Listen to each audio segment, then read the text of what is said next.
else switched off.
Good morning, everyone, and welcome to our clusters talk this morning. Today, as you can see, we're going to be talking about going global, creating partnerships and expanding business abroad. We're going to highlight the successful models of international cooperation, look at what works, what are the best approaches to global networking, and showcase some of the initiatives that support clusters and, of course, SMEs in scaling their international presence. Now, our agenda for today, as always, we start with the news from the European Cluster Collaboration Platform. We'll then hear from DG Trade and the European Commission with support for internationalisation, some really practical advice there. Then we have our panel debate with our excellent speakers, and we'll try and get your questions to them. And of course, we wrap up, as always, with the funding opportunities and a look ahead. So a little bit of housekeeping to start. As always, if you're familiar with our cluster mornings, you know that we will use Slido to launch some polls and get an idea of what people think who've joined. We will ask you to use the Zoom Q&A function. That's at the bottom of your screen if you want to ask questions. And the chat comment there is for sharing links. You can say hello to everyone. We can have a little bit of interaction on the chat. And of course, anything we mention in terms of things that you might want to click on to find out more information, we'll put those in the chat as well. We might also be able to take some questions from the chat, but if you've got a really specific question, please do use the Q&A function. If you want to speak, there's an icon as well where you can raise your hand, and we'll give us a minute or two and we will get you on the screen and you can switch your microphone and camera on and talk directly to our speakers this morning. Of course, if you do that, please note that the session is being recorded and that the recording will be published on the European Cluster Collaboration Platform website after the event, which is also, of course, very useful if you want to go back and check facts and figures and what people said. So that's our plan for this morning. Let's hand over the floor now to Nina Hoffman, who will give us all the latest news. Over to you, Nina. Thanks, Jennifer, and good morning to everyone. Since today we are talking about going global, we want to, of course, highlight the opportunities that the ECCP offers for matchmaking in other countries. The first one to present where the call is open for participation is matchmaking in India, which will take place on the 29th until the 31st of October. And here we bring together the European clusters and SMEs with their Indian partners, especially in the industries of renewables, so clean energy and storage, smart grid and energy infrastructure, electric mobility, as well as green finance and investment support. You can register to take part in this matchmaking event. For clusters, there's financial support available for up to 20 clusters that will cover travel, accommodation, and registration for the expo, with a reimbursement for one representative per clusters. And for SMEs, they can have free access for the Renewable Energy India Expo, in which context this matchmaking is held, while they cover their own expenses for the trip itself. So if you and your SMEs are interested in this matchmaking in India, please register now for this matchmaking. And to give you already a little bit of an view of what is coming for the rest of the matchmakings for the second half of the year, we are currently preparing the United Arab Emirates matchmaking. The call will be open in the forthcoming days. And the dates for this is the 1st until the 3rd of October. And in preparation are 2 other matchmakings that we already wanted to mention, since we have this topic today, which is the EU-Taiwan matchmaking and the EU-Vietnam matchmaking, both for mid-October and most likely beginning of November. These dates are just not preliminary, they're not definite yet, but the definite dates will be published with the call once they're final. So already mark this in your calendars so that you're aware of these opportunities in case you're looking for matchmaking opportunities for October. Then we invite you to register for the EU Industry Days, which is Europe's flagship event on industrial policy in Russia and Poland on the 5th until the 6th of June. And the agenda will focus on competitiveness and decarbonization, innovation and investment, as well as security and resilience. So these 3 thematic blocks will be covered. You can register now to come to Poland and to be part of the EU Industry Days. And if you do, and you're interested in also to attend the Clusters Meet Regions, which is another event that the ECCP is offering, feel free to do that too. That will be a side event to the Industry Days on the 3rd and 4th of June. So very close already we are. Looking at the role of clusters in the regional economic development, bringing together clusters, policymakers, businesses, and research institutions. The focus of this event will also be similar to the topics of the EU Industries Days. So we're looking at dual-use technologies and defense readiness, circular economy and decarbonization, and unmanned and autonomous systems. So if you decide you want to join next week, please do so. And these are the last 2 days where the expression of interest open call remains open until the 30th of May to host a Clusters Meet Regions event in your region. So if you have not submitted your application yet, but you are interested in hosting a Clusters Meet Regions, you still have 2 days to do so. You find all the information online, the call, but also the application form in the white book. So last chance, if you're interested in hosting a Clusters Meet Regions, please submit it by the end of Friday.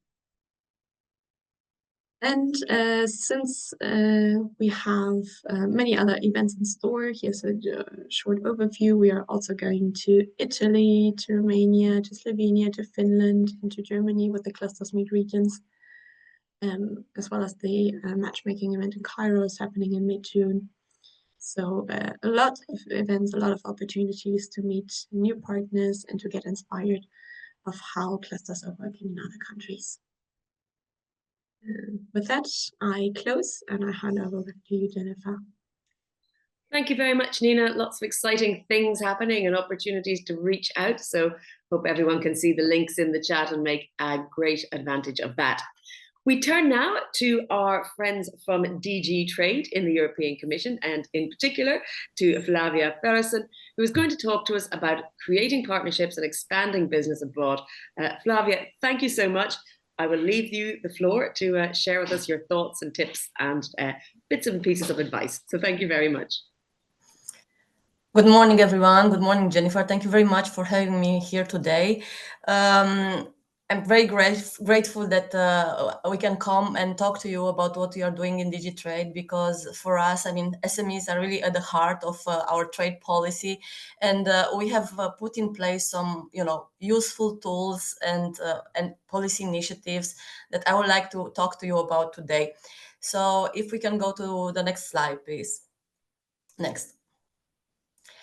So obviously, trade in these very challenging times, like we've had COVID, then we've had the Russian invasion of Ukraine, then now we have a very, very complicated geopolitical context with the US, with China, but still trade remains a very, very, very important for SMEs. Why? Well, first, because obviously it's a great opportunity to scale up, to sell more, to grow your company, and of course this creates additional jobs on our market. But then obviously there's also the import side, which is also very important, because not only you can sell more, but you can also diversify your sources of supplies. So then this makes the SMEs more resilient, and obviously they can also have access to cheaper inputs and become more competitive.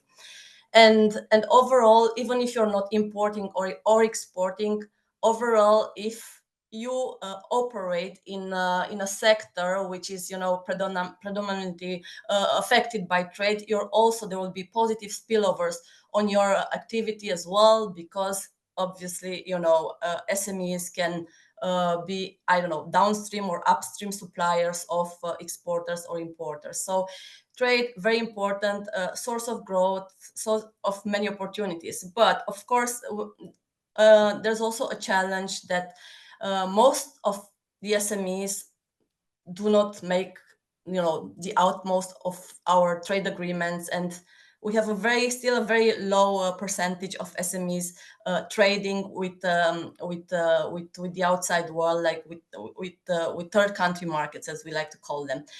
In terms of figures, we have around 700,000 SMEs that export, and more than 1.5 million SMEs importing from outside the EU.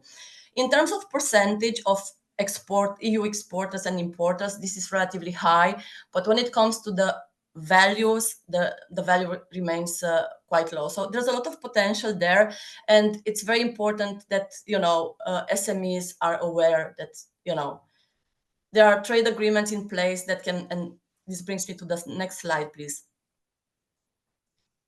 Can we go to the next slide? Okay, very good. So I think this is a bit too far. Yeah. Okay. So what do we do in Digitrade for SMEs? Well, first and most important, obviously, we want to have a stable trading environment for our SMEs. So we negotiate. We have a very active negotiating agenda. We negotiate trade agreements with third country markets to make and to facilitate, to make trade easier, cheaper, and this is what we do. We engage bilaterally with third country markets.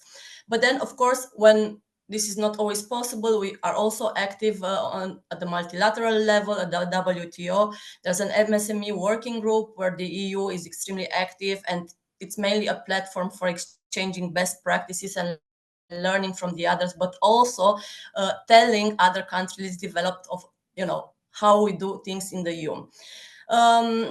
So we have the trade agreements, but of course, trade agreements are of no use if SMEs are not aware of them and if they don't make use of the opportunities under trade agreements.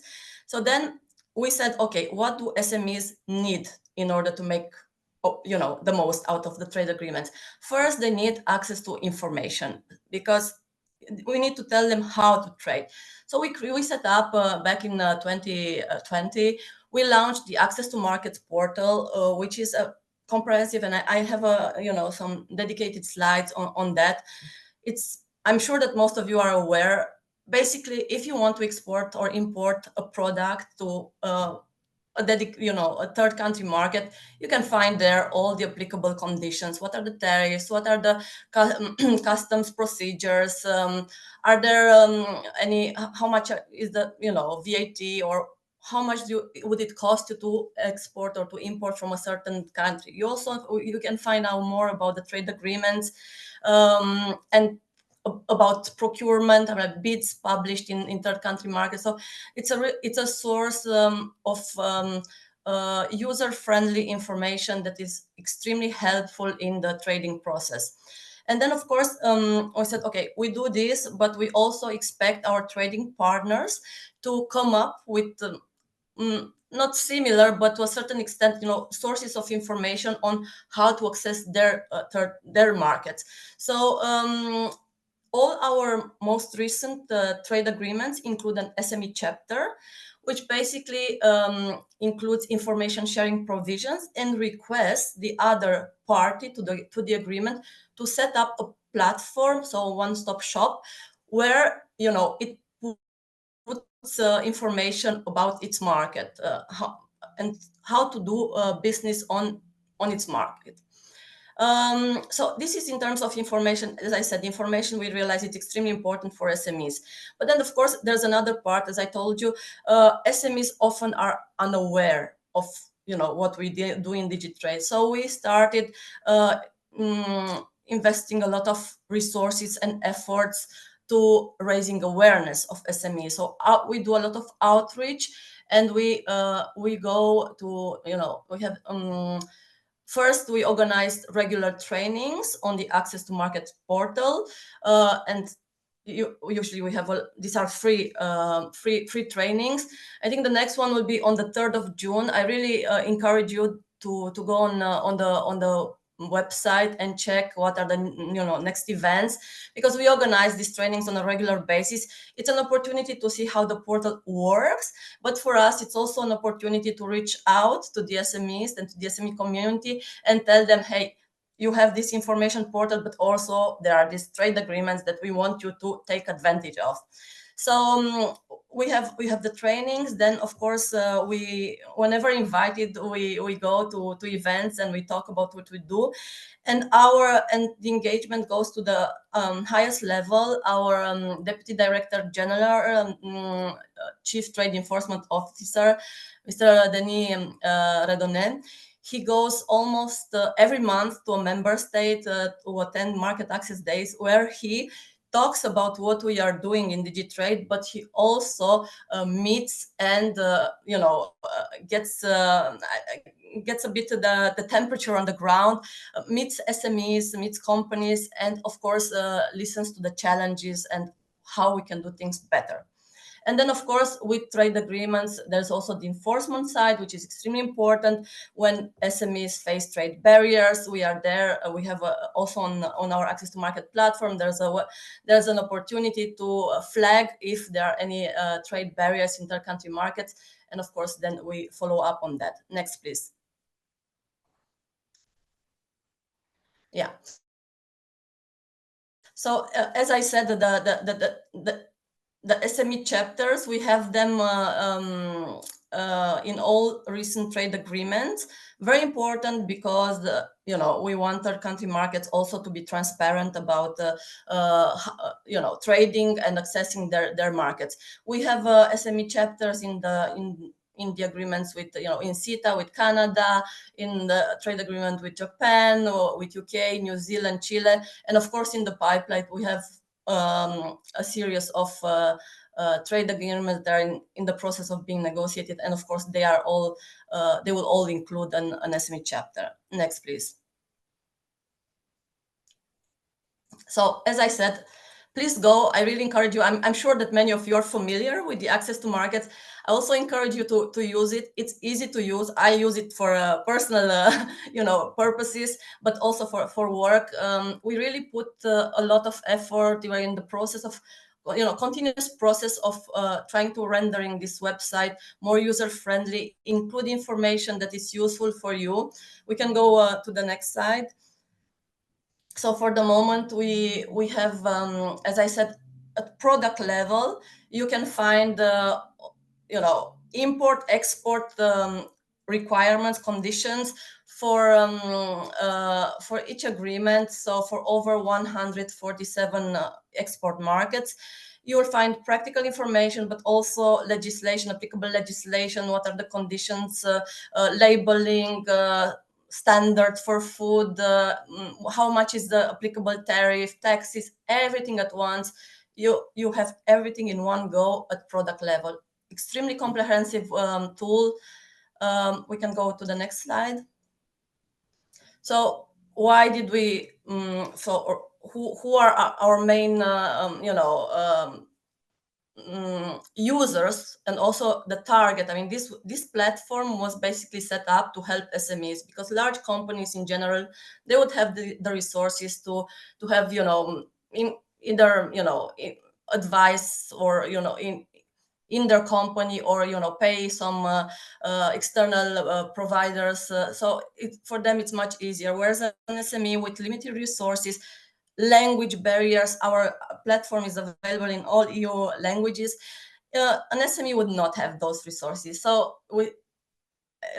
it's the first step to help an SME, trade, is to bring the information and to explain what it is about. I know a trade agreement has many pages. So of course we don't expect an SME to go through the trade agreements, but we explain what's in there for them and how to use them.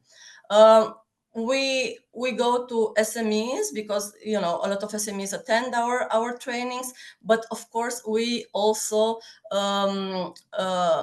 train multipliers, as we like to call them. So chambers of commerce, trade promotion organization, Enterprise Europe network, other business advisory networks. So we train them and we explain to them how to use access to markets, and then we count on them also to relay the information on the ground to SMEs. Next, please. Yeah, so what kind of information can you find on the access to markets? As I said, tariff, taxes, what are the rules of origins, what are the customs procedures, are there any trade barriers, statistics. You can find statistics about, how, as I said, 147 export markets, but also, I think less for imports. But anyway, it's really a comprehensive tool with a wealth of information, and also procurement information. So you would have the bids published in Canada, UK, US, and Japan. And also services and investment for certain markets. And we are in the process of also of expanding, because we know that there's a lot of interest for services and investment. So next slide. I think that's all. You have here different things you can scan, and it will take you directly to follow us on LinkedIn, on social media.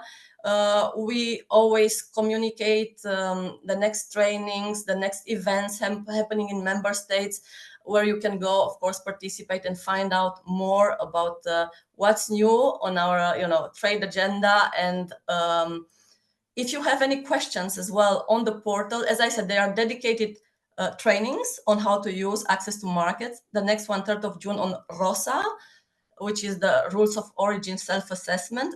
Extremely important tool for SMEs as well. Please visit the website, check what are the latest events, trainings, and there's also an opportunity to contact us and ask questions if you need additional information. So thank you very much. I hope I managed to give you, an overview of what we do in DigiTrade for SMEs. And again, many thanks for having me here today. Thank you very much, Flavia. Great for you to give us that rundown, and lots of ways for everyone who's joined to contact you and reach out with any questions. And of course, take advantage of those tools that you've been explaining. I'd invite now our panelists to switch on their cameras. Oh, we're going to have our Slido question first. Of course, I forgot about our Slido question. So I'm going to say you can scan that QR code, or you can go to slido.com and you can put in that code that you see there on your screen, global_partnerships, and that will take you directly to our Slido questions. What we're asking, our first question today, is what is the biggest challenge your organization faces supporting the internationalization of SMEs? Is that lack of funding, limited access to international networks, regulatory barriers, insufficient staff or resources, lack of SME interest? Or if it's something else, you can put that in your comments in the chat function. We'll keep an eye on those. So I only see two people straight away: lack of funding, lack of SME interest are straight away up there at the top.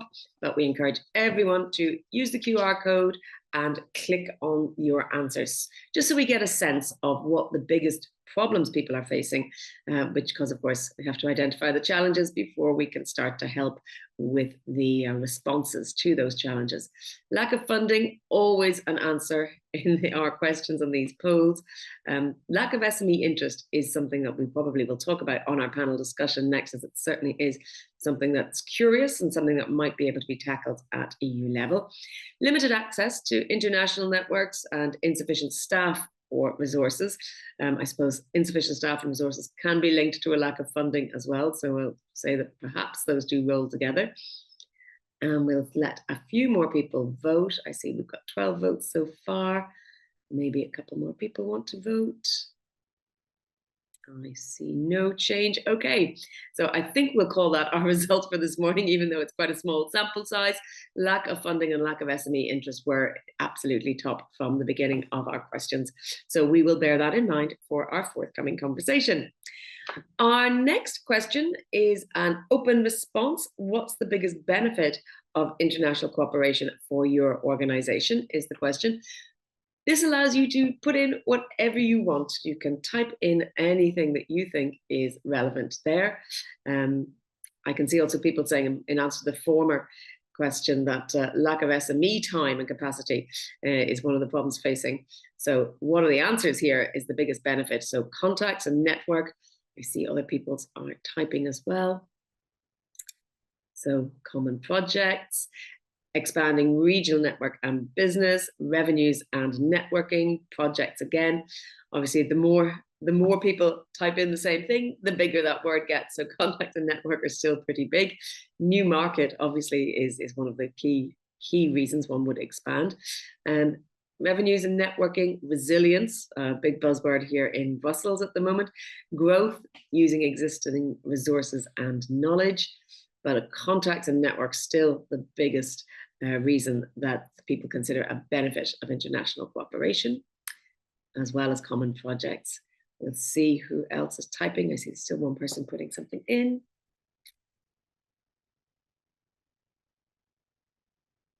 And it's joint research. Yes, that's something that we should talk about as well, because research is, I suppose that comes under projects as well, but it's also particularly within the area of research. New experience, okay, that's a good one as well. And I suppose innovation also comes hand in hand with things like research, support for SMEs, and learning about innovative technologies, as well as professional prestige. Those are all big reasons. Let's move on to our next question. Again, this is a word cloud, and so you can type into the box which you would like. Which country or region would you most like to build partnerships with next? So that's a very straightforward question. Put in the country or region, and of course you can put in more than one. You can click multiple times to put in something, and we may be able to link you up with people who have joined our discussion today. So Germany, Switzerland, Latin America. Anybody else want to put in a few more places? Baltic Sea region and Mediterranean countries. India. Let's see where else. Denmark, within the EU, Taiwan, UK. Well, within the EU and the UK and the USA, all very clearly there. Portugal. Anywhere else? I see. Okay, we've got quite a range of places that people would like to build bridges with. Poland as well, within the EU, obviously becoming big, but that's obviously because a couple of people have selected it. Thank you all very much. That has been very useful and will inform our discussion, as I say. We now have our panel debate, so I can invite our panelists to now switch on their cameras. We have Ander Gonzalez, the internationalization manager from the Basque Energy Center. Thank you very much, Ander. Eva Rekos is the International Affairs Director of the Mazovia Cluster.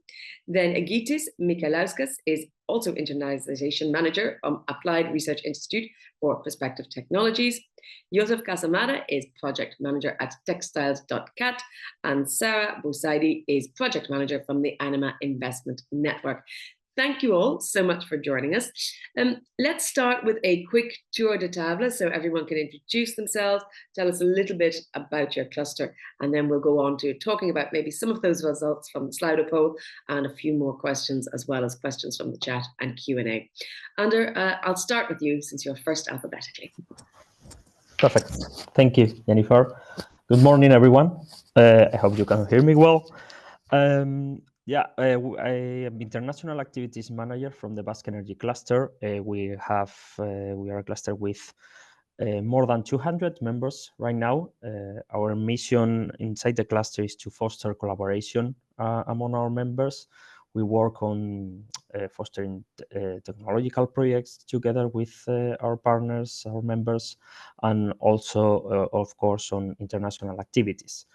Inside international activities, basically, we work on going together in collaboration to different all tailored, agenda-tailored missions to countries that are of interest for our members, and also to relevant trade shows inside the energy sector.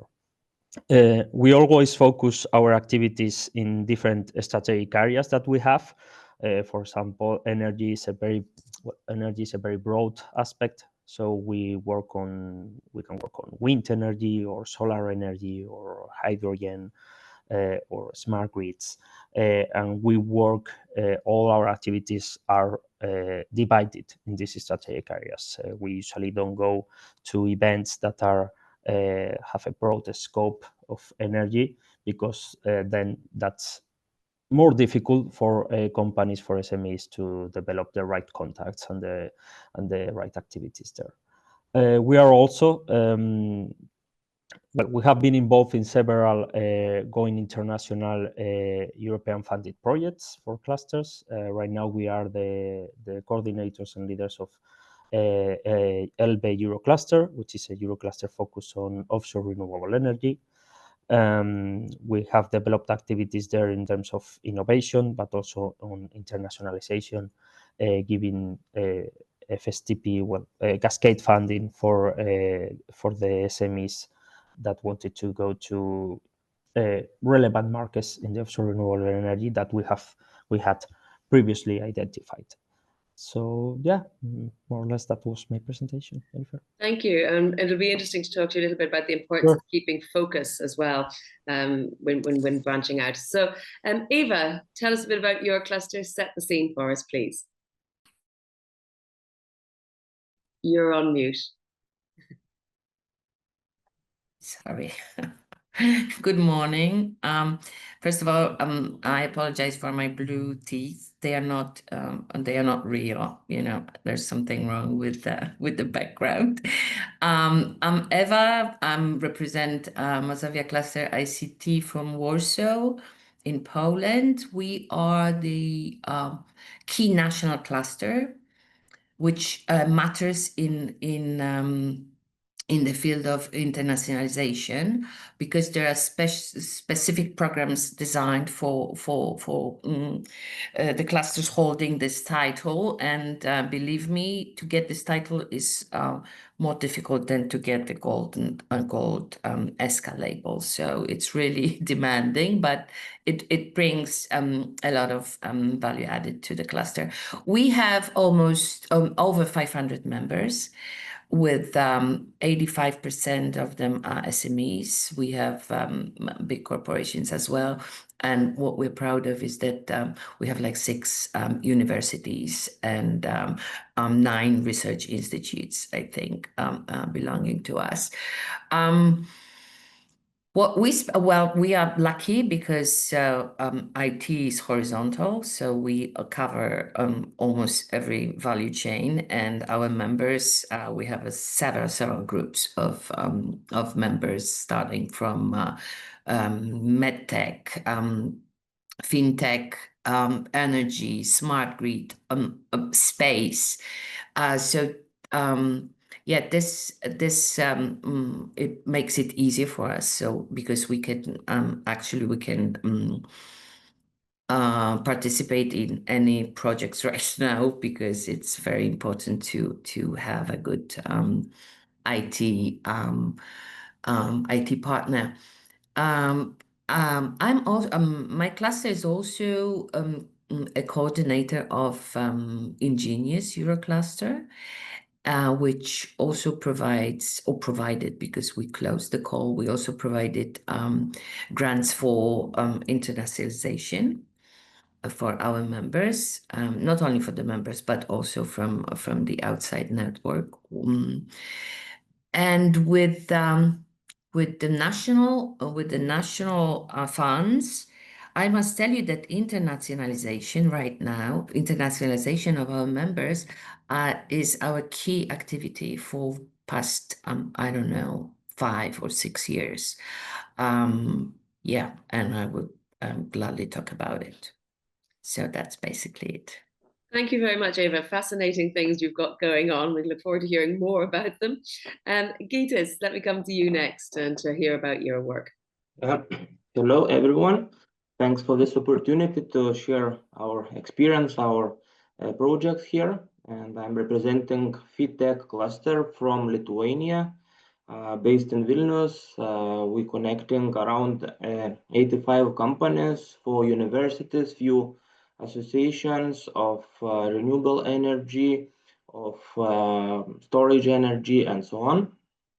And the main goal for us is to build the bridges between Europe, international countries, for our community, for our members, well represent them in events, in matchmaking events, and so on. And after this, we have a lot of opportunities to build some projects together, to bring some investments here, and to do business for future, because here for our small countries it's difficult to find a lot of opportunities. So these tools what offers ECCP is so much working for us, and I'm happy to do this for FITI cluster and work together with international partners. So I will share our experiences and win-win situations. Thank you. We look forward to it. Joseph, let me come to you next. Thank you for the invite. I'm Joseph Casamada. I'm a project manager at Textiles CAT, the Catalan cluster of advanced textile materials. We have been working actively in internationalizations for over almost 15 years. It's a core activity of the cluster. We participated in several initiatives from the pre-seed of the Cosmego International. And within the cluster, one of the key pillars is supporting textile companies, particularly in advanced textile materials. So it's not on retail or fashion, but on all the materials that show up during COVID that were needed, and they are manufactured in Europe as well, like personal protective equipment, different kind of textile fields. They need a lot of support to go international. One of the main differences between technical textile or advanced textile material with fashion is that mainly it's driven by SMEs. So most of our members, almost all of them are SMEs. All the manufacturing in Europe is mostly driven by SMEs, and going international, it's critical for them because it's at the end of the day, they are very specialized in very specific niches. So that's why Europe is still a power in technical textiles, because they specialize. And therefore, the different support that we can provide to the cluster through different initiatives, so from Cosmego International, now with the Euroclusters, we are coordinating one Eurocluster called Crossville EU, and we are participating in another one, Euroboostex. We are supporting we supported through Cascade Funding 27 companies for internationalization activities with a large fractional budget to support this internationalization, and that has resulted in significant impact. But it's not all just Euroclusters. We have a diverse approach to internationalization. We support through Euroclusters, but also we are establishing networks through Erasmus+. We participate in relevant flagship trade fair. So we are concentrating in one big trade fair that we concentrate almost half of our members there. So it's a really flagship event, and there is where we put all the eggs. We also collaborate within Europe through cost action. We coordinated a cost action. We are also working with the network of clusters in the technical textile sector. We founded a meta cluster a few years back. Now we are shifting the strategy, but it's still going on and fostering the collaboration to sustainable, because at the end, network and context are key to expand and particularly to support SMEs in going international. Sounds interesting. I'm presuming that these textiles, compared to traditional textiles, are a bit more high tech and probably require a bit more investment as well. So that's something we can explore. Sarah, let me come to you. Tell us a bit about Anima Investment Network, and then we'll come on to tools for internationalization in the next round. Thank you, Jennifer. So my name is Sarah Boussaidi, and I'm here to represent Anima Investment Network. So a few words about us. We are an international network with members in 20 countries from 70 members in 20 countries from Europe, Middle East and Africa. So our members are investment promotion agencies, business network, including clusters. Our main mission is to create partnerships between these actors in order to facilitate cross-border investment and business partnerships. And we implement initiatives and projects which facilitate international cooperation between those actors, between Europe, Middle East and Africa. One of these projects we are implementing is Euromed Cluster Forward program. This is a project I'm coordinating. It's one of the biggest regional program funded by the DG MENA, the regional division of the European Commission. And the main objective of this project is to strengthen clusters and their members by promoting inclusive innovation and competitiveness in the Euromed region area.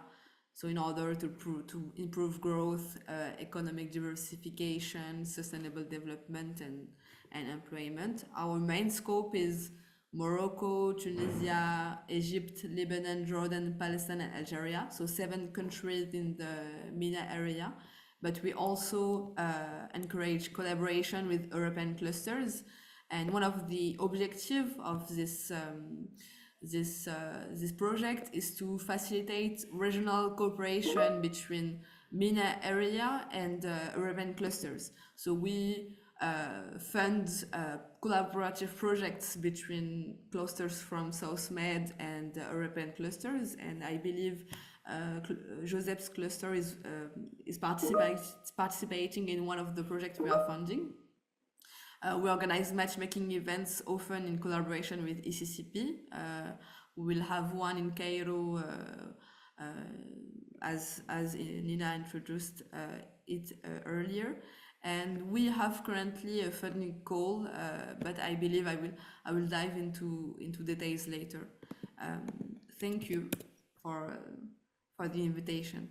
Thank you, Sarah. And indeed, we saw when we asked people which sort of countries they wanted to reach out to, Mediterranean countries was one as well. So perhaps people can get in touch regarding that. Let's go for another round for everybody.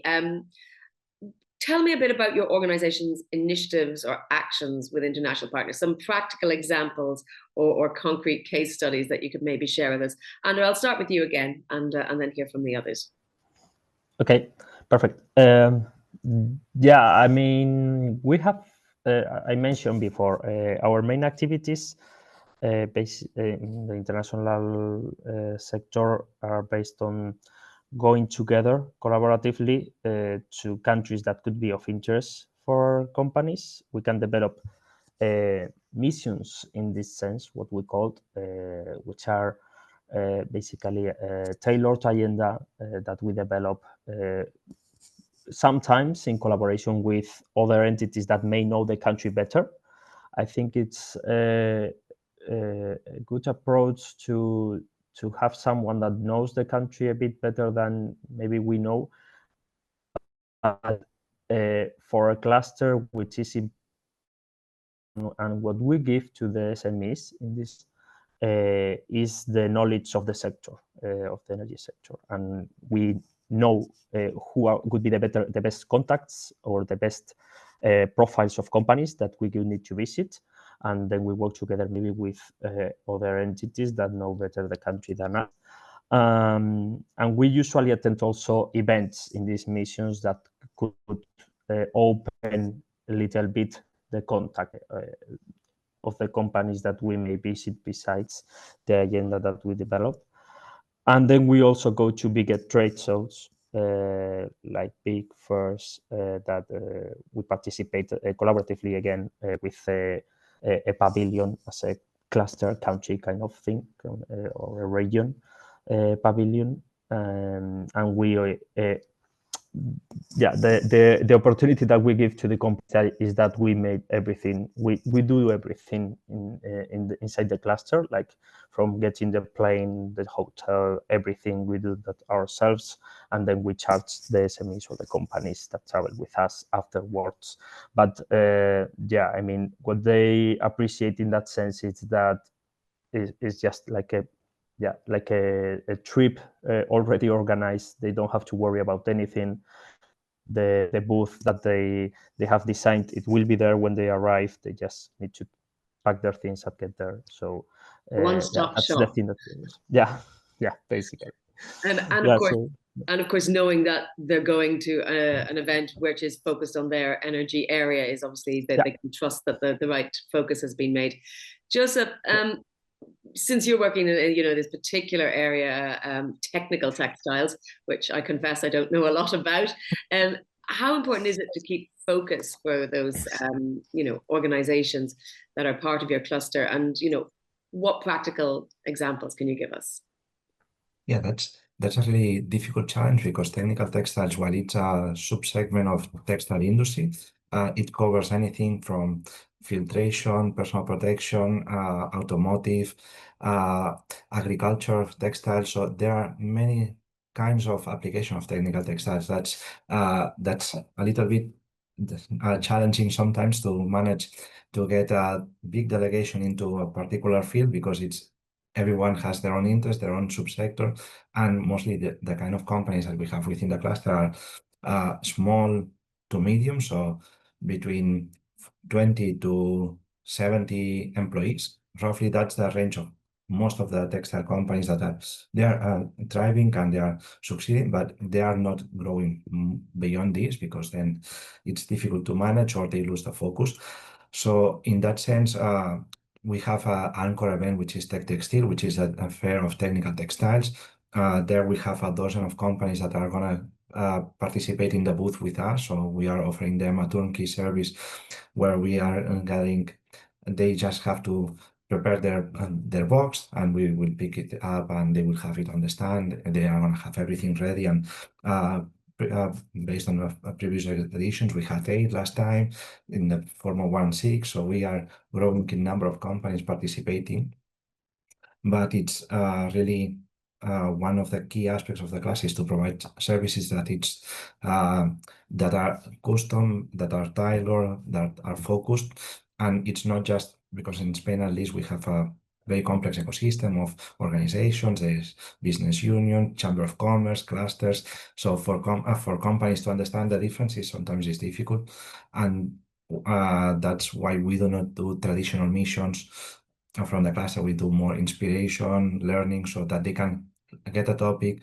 get a deep dive. So we were 3 weeks ago in Prato in Italy, learning on the recycling technologies for textile industry that they are developing there. So it was a really focused inspiration rather than generic going into a big pavilion, unless it's a Tech Textile, which is a different kind of event. But yeah, it's balancing a little bit. Interesting to hear that there's a sustainability or circular economy element to this as well, because I find that comes up quite a lot when we talk to clusters, which is very heartening to hear as well. Gytis, tell me from your perspective, what sort of things initiatives or actions work? I mean, in particularly, I'm thinking matchmaking events, and what's the important key to bear in mind for those? Yeah, of course, all events where we can attend and share our experience, our contacts of the cluster is very important in building the cooperation. And we just searching these events, joining the thematic communities to reach the main goal. Because we are like a research institute, we're creating R&D collaboration for our cluster members. It means we're making research and development for products, but the products must be between us, international partners, and our members. So we're working like coordinators in this cluster to reach the goal for all of us, for our members, for our partners in international way.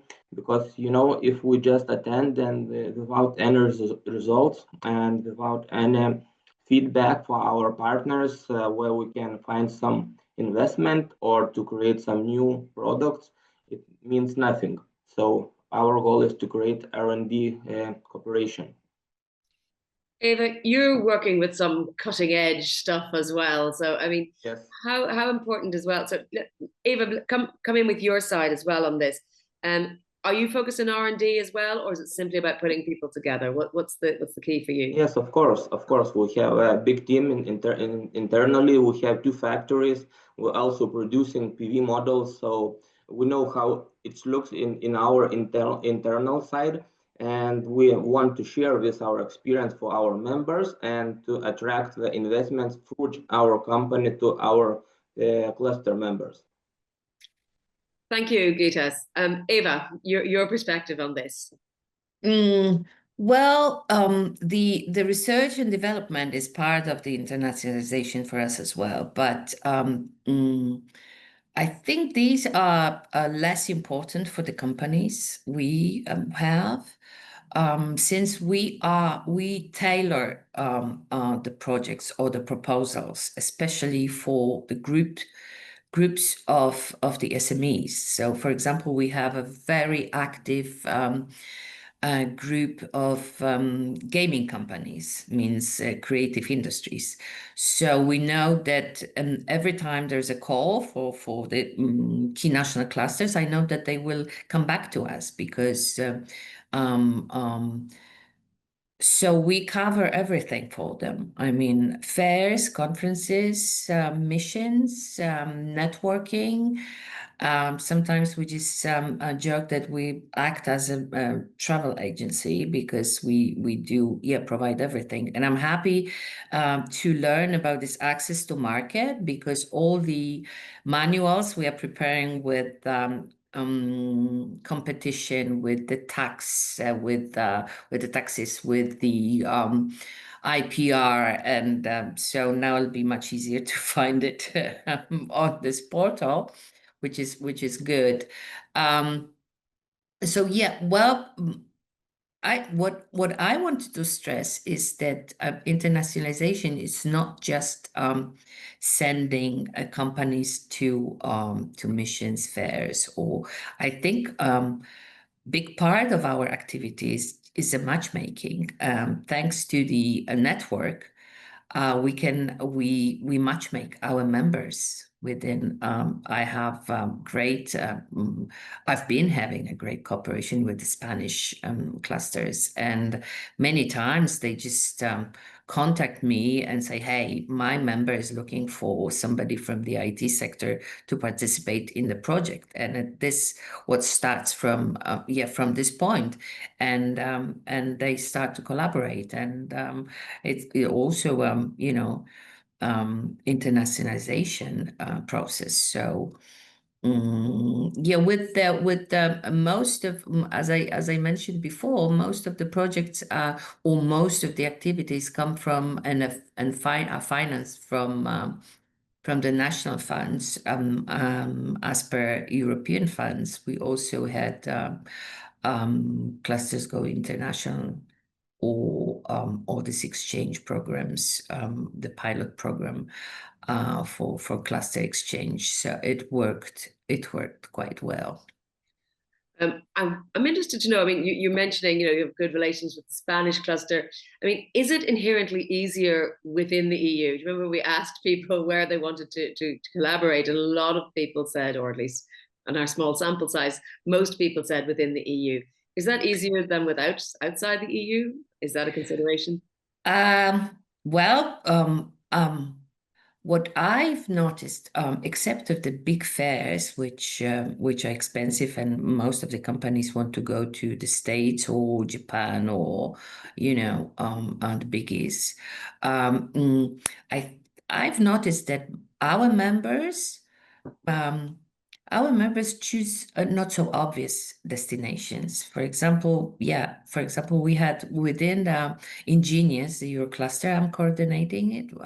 Two of my members went to United Arab Emirates, and they came back with agreements with Lebanon. Or we have some companies going to Pakistan, and I know that there are things going on right now. So I think it doesn't matter. I thought that the language would be the biggest barrier, but no, not anymore. Not anymore. I suppose we have a lot of tech tools for translation as well that make life easier in that regard. Sarah, tell us about some practical examples of your organization's initiatives or actions, and then within it, what specific tools are useful? So in the framework of the Organised Cluster Forward projects, we organize different activities. The different activities are linked to the objectives. The first one are strengthening capacities of clusters, especially South-Med clusters. And in the framework of this goal, we organize academies and face-to-face events. So the clusters among the community can meet between each other and visit other clusters' facilities. And this type of instrument is really useful because it makes clusters meet between each other in the area, in the region of MENA, and get inspired from others' expertise, other way of doing, and this type of events are really crucial because it's as Eva said, it creates networking, and we always even if it's like trainings, we always allocate some time to do B2B networking, so clusters can meet, gain interest among each other, and build trust. And this is really the first step for greater collaboration. So often when we do this type of events, I learn like 2-3 years later that concrete collaboration started. So it's really satisfying to see. But otherwise, we also have other instruments. As I started to say, we facilitated twinnings between South-Med clusters and Arabian clusters, and it's really it creates really great partnerships. For example, we have facilitated twinnings between two energies clusters in Spain and Egypt. They have first met during one of our events. It was either a matchmaking event or academies, and then they did the follow-up with this twinning collaboration, and now the collaboration was 3-4 months. It was lasting during 3 or 4 months, and now the collaboration is continuing, and there is some type of snowball effects. So I believe it's really important to make clusters meet and get inspired from each other, because often collaboration starts, and yeah. Well, you've sparked off some interesting points there, because I'm interested to know, how you manage to measure the success of an activity, because you're using really interesting words like inspiration and trust, which can be quite difficult to quantify. Yeah. So we have this monitoring process when we do a questionnaire right after the event to see what were the opportunities of collaboration. And then we have other instruments to have a follow-up, and to suggest to clusters to have follow-up after those opportunities, like the trainings. We launch calls for clusters to submit for to have clusters submitting trainings projects, and often the trainings between the two clusters are from the first meetings. So this gives us a taste of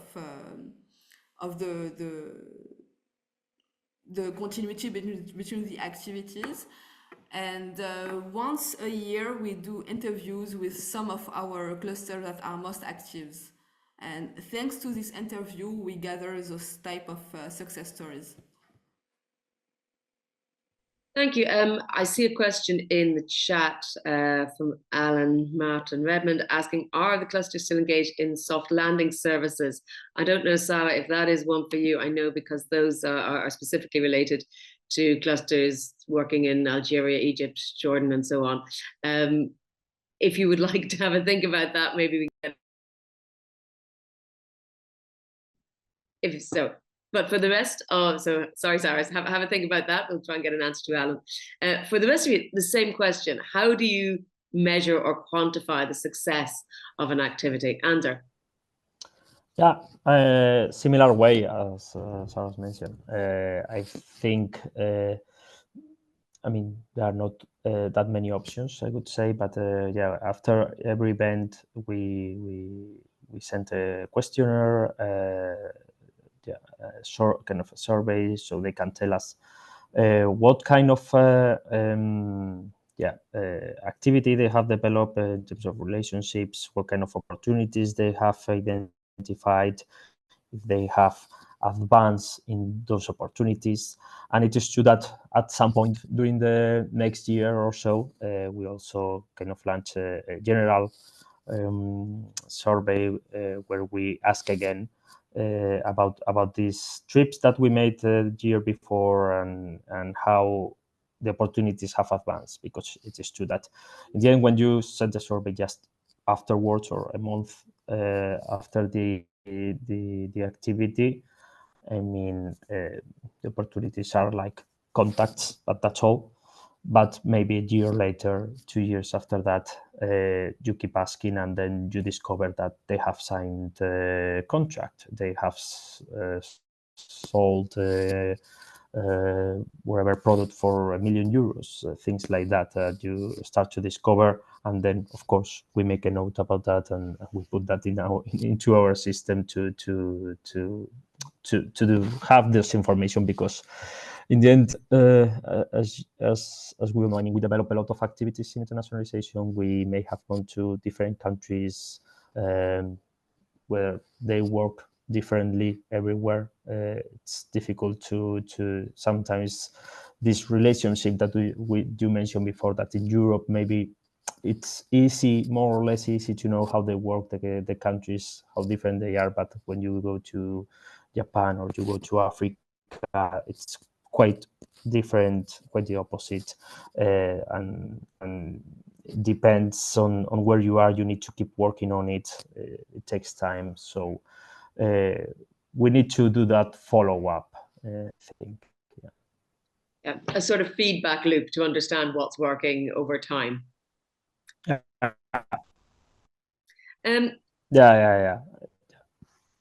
We've talked a lot about the opportunities, the things that work, and very positive outcomes. Let's talk a little bit about the challenges. Now, we asked our Slido poll what were the main challenges. Lack of funding came out top. There's always going to be, when someone says, it's always nice to have more money and more resources. So I think we can take that as a given. I was quite surprised to see lack of interest from SMEs was up there as a consideration for being a barrier to international engagement. Perhaps Eva, would you like to talk me through that? And then I'll come to each of you. Tell me what you think the barriers are in your particular sector. Yeah, I was the one who also ticked lack of interest. Yes, because we've experienced this in the past. Well, since Mazovia, we are in Mazovia, and since Mazovia is like the biggest and richest region in Poland, I must say that our companies are very spoiled. So really, they have so many opportunities, and I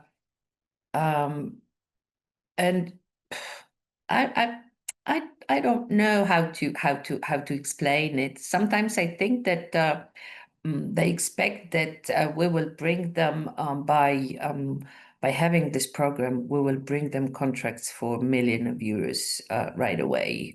So that would be like the best solution.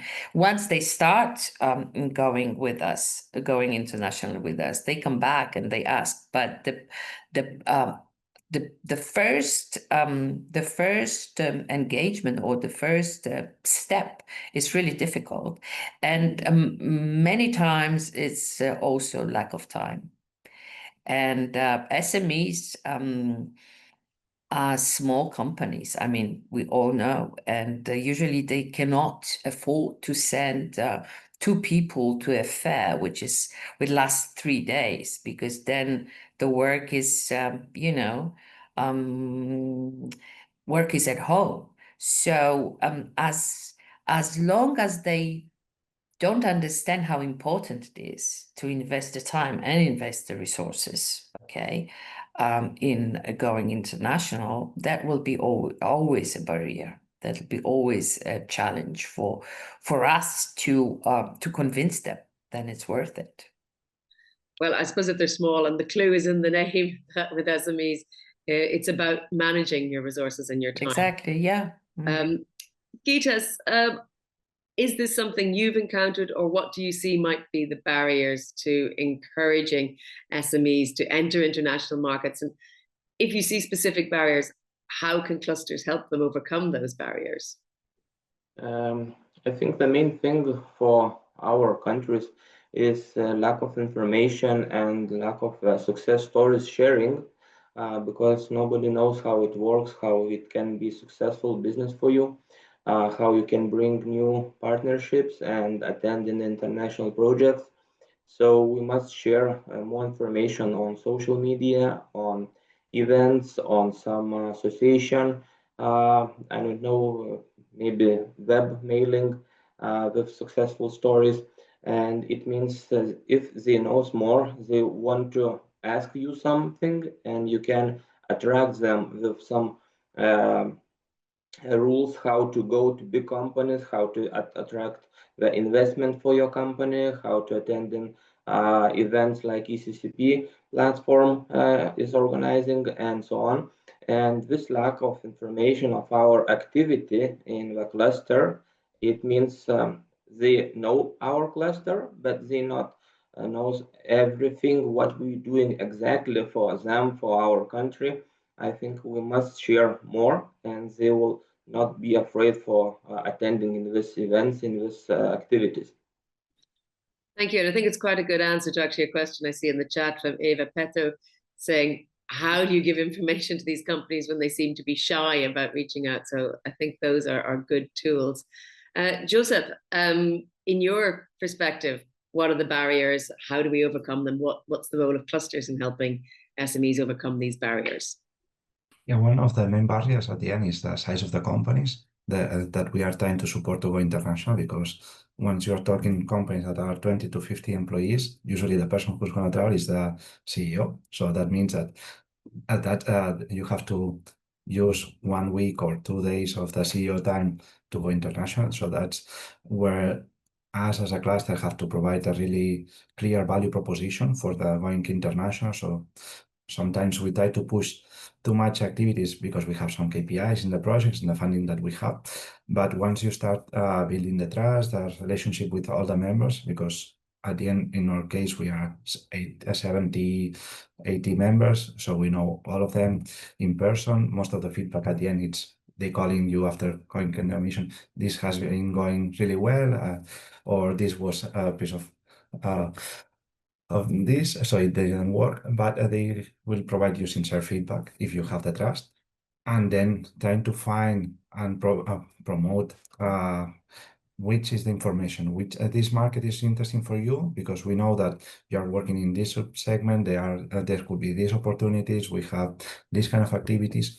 So the tailoring of the activities towards the members so that they can see, okay, this is, I have to invest this amount of time, because at the end, lack of interest is because they don't have time or they do not see the return on investment. So if they have this clear vision of what they can get out, it's much easier for them to invest the time and say, okay, this is an opportunity to step forward or to see this. And that's where Europe right now, it's really interesting because you can travel within the same day or 2 days. If you go to Australia, it's 10 days that you have to be away. So some places are like this, some places are closer, and that's where we see if you provide a clear return on investment, it's where you can engage more. Do you see a situation where you've persuaded a somewhat shy SME that this will be valuable for them, and they come back and say, but I need funds? Is that also a barrier? Always they say, yeah, I need the money for traveling. If you can give me some money, that I'm gonna make it easier. But many times at the end, we provide the funding, so we provided the travel vouchers or travel grants to go to Italy to several missions in the past, and at the end of the day, they said, okay, the money they invest in the 1,000 euros is less than what it cost the CEO time, but they do not see it at this time, this kind of values on the personal time versus the ticket, flight ticket. But sometimes it gives an extra push if you can provide some funding. Thank you. And I don't mind, I see some discussions happening in the chat, which are being answered very well by our team on practical matters. But if you have questions for the panelists, make sure to put those to us as well, because we're getting towards the end of our time. And Sarah, I want to come to you to get your thoughts on challenges and barriers and how they are best overcome. Yeah, I believe my colleagues already replied, but I would join them in terms of often I believe the SMEs face obstacles in terms of access to markets. They lack informations on the regulation, the consumer preferences, the environment, the business environment, or also who are the right local partners, suppliers, distributors, or collaborators. And I think clusters, if they have a good network, they need to support the SMEs on that by providing the proper informations, connecting them with their partners, and that's also why the cluster manager I'm working with, they are always starving to meet new network and new clusters to provide this type of informations to their members. Well, I think we can go to just a quick wrap-up round, which is, I'd like each of you to give the attendees from the other clusters, what is your top tip when it comes to reaching out internationally? If there's a top tip or a key point to bear in mind that you think could be a watchword or a useful thought process for them to hold while we wrap up. So I'm going to start, Joseph. I'm going to start with you. What's your number one top tip for our attendees today? Build trust, clear value proposition, and provide clear information. Just make sure. Eva, a top tip from you or a top takeaway? Well, I think it's this one-stop shop that what makes the best value for the company. That's what I think. And as I mentioned, one more thing. I just forgot. I'm sorry. I just forgot. We for each travel, for each group of the companies going international with us, we organize trainings, at least two days trainings, so they get to know each other. And we usually try to invite somebody from the country they are going to. So it is it gives them also a different perspective. It's not only business, but also the culture, the business culture, the sense of humor. I remember once we had companies going to Texas, so we had a gentleman from, businessman who works in Warsaw, but was born and raised in Texas, so he gladly came, and it was a blast. I mean, he was so. I think this is also a good idea to encourage and to show the different perspective, that it's business. It's of course comes first, but then it can be built through different approaches. So I noticed you nodding along with what Eva was saying in terms of preparing before you go and getting to know the culture. Yeah, of course, I agree with Eva, but I would say always try to meet new sectors, new partners, and also like share, share a way of doing with different partners, so you can open new perspectives and get inspired. Thank you. Gitas, a top tip from you or a top takeaway that you would like people to bear in mind? I think here's the one main thing. If you work together with a cluster, with collaboration with the ECCP, and you easily can open new markets, travel with the delegation always is better to get the more contacts for international activities, and you reach your goal more easy than you do by yourself. That's true. If you want to go far, go together. Ander, a final tip from you.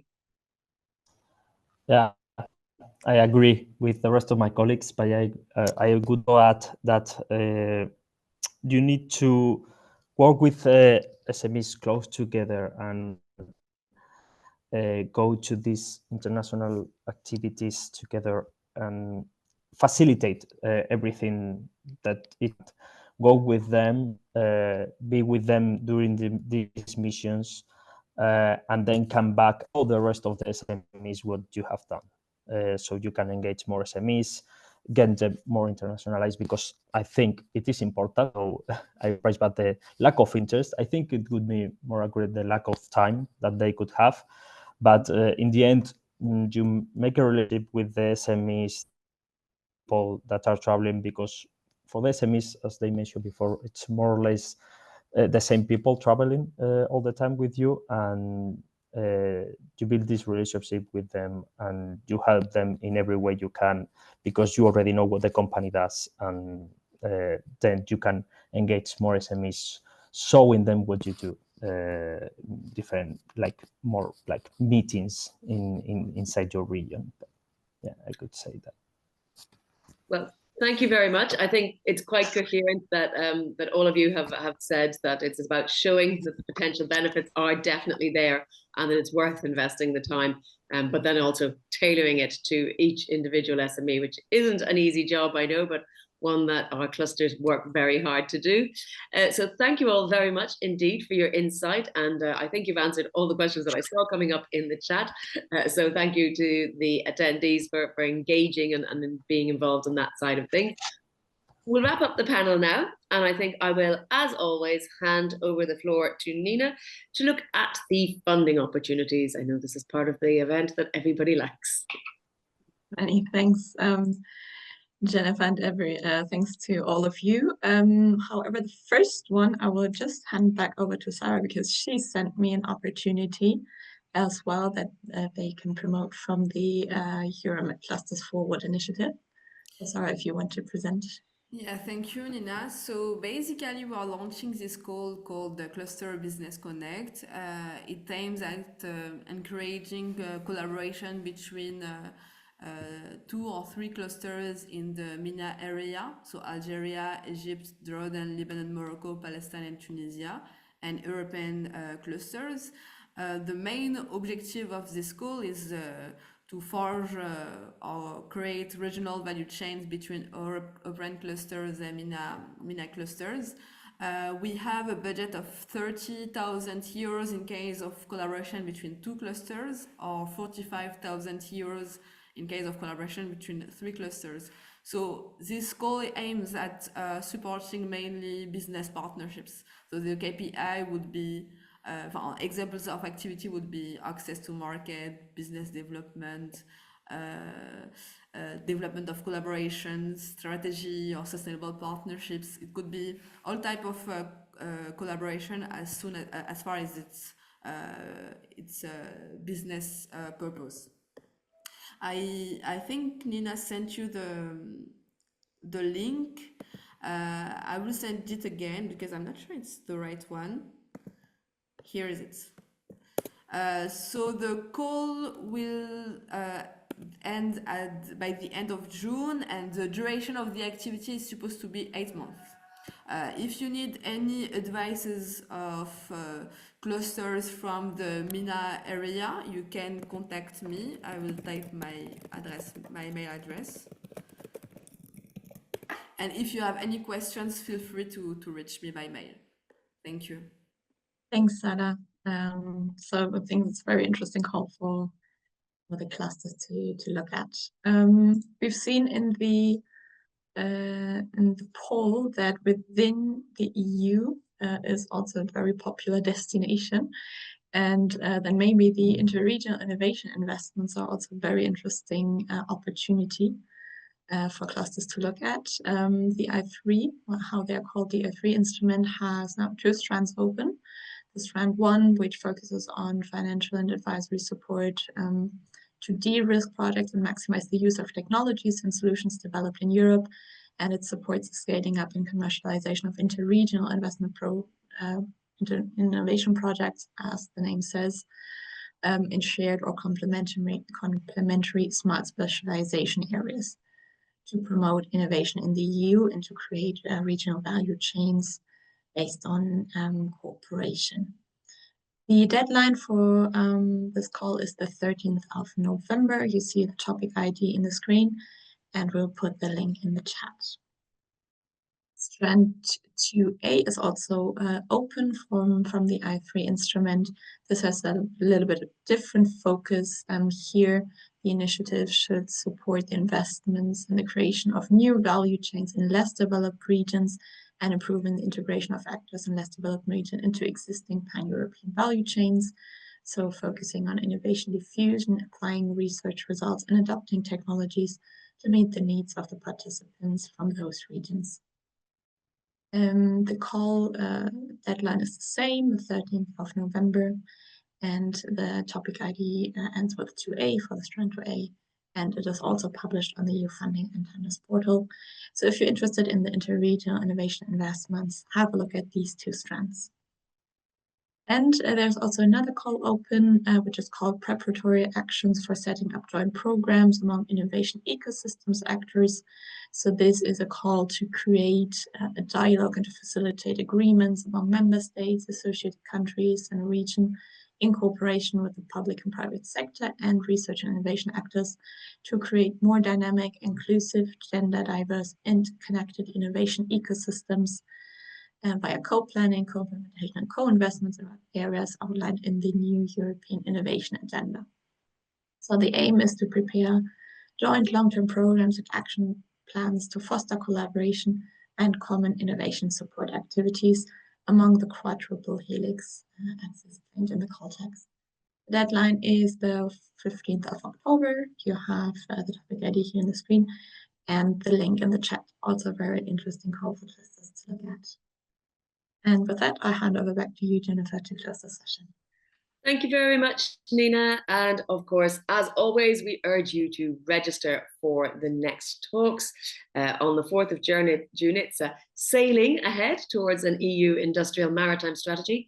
We hope to see you at that one. Security, innovation and the green transition, a recap of the EU Industry Days, takes place on the 18th of June.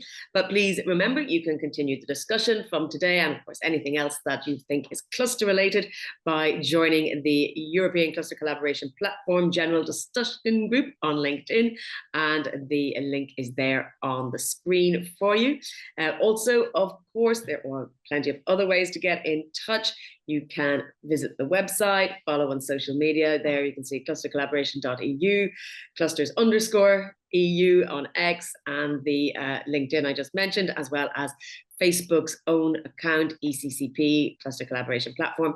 Use the hashtag ECCP or EU Clusters Talks if you want to make sure that other people on the socials can find you and our discussion that we've had today, and indeed on future Wednesdays as well. Thank you very much for joining. I wish everyone a great second half of the week, particularly if you're having public holidays where you are, and we will talk to you again soon. Have a great day. Thank you. Bye. Thank you. Bye.